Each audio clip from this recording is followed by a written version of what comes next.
నిన్న వార్తల్లో చూడడం జరిగింది.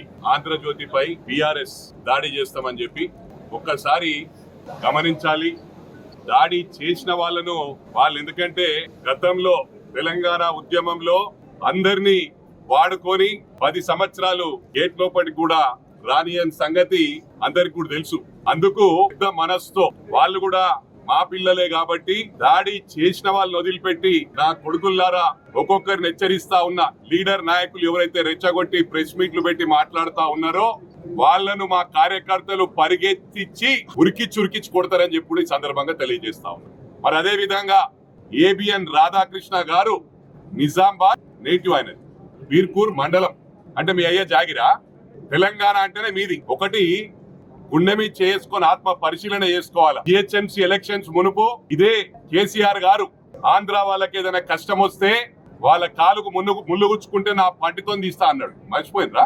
అంటే రాజకీయ లబ్ధి కోసం ఏదైనా మాట్లాడతారు మీరు. మరి అదే విధంగా గమనించాలా, మొన్న రాష్ట్రం మొత్తం చీగొట్టిరు మిమ్మల్ని. గ్రేటర్ హైదరాబాద్ లో సీమాంధ్ర వలన, అదే విధంగా అన్ని రాష్ట్రాల ప్రజల వలన. అంటే గ్రేటర్ హైదరాబాద్ అంటేనే మినీ ఇండియా. మీకు వచ్చిన సీట్లే గ్రేటర్ హైదరాబాద్ లో. మళ్ళా ఏదైనా అవసరం వచ్చినప్పుడు సెంటిమెంట్ వాడతారు. అంటే పార్టీ గ్రాఫ్ పడిపోతుంది అనగానే వెంటనే ఆంధ్ర తెలంగాణ ఫీలింగ్ తెస్తారు. అరే నా కొడుకుల్లారా, మీ బాస్ కొడుకులే అమెరికాలో చదువుకొని వచ్చిర్రు, అమెరికాలో ఉద్యోగం చేసిర్రు. మరి ఎవరయ్యా జాగిరని పోయినరా? ఆడికి ఎవరు తిండి తిన్నారా? ఎక్కడ ఉందా కూడా ఒకటి గమనించాలి. ఈ ఫీలింగ్ తెస్తే మాత్రం బిడ్డ ఒక్కొక్కరిని పరిగెత్తి కొడతామని చెప్పి ఈ సందర్భంగా తెలియజేస్తా ఉన్నా. మీకు ఒక ఆనవాయితీగా మారింది.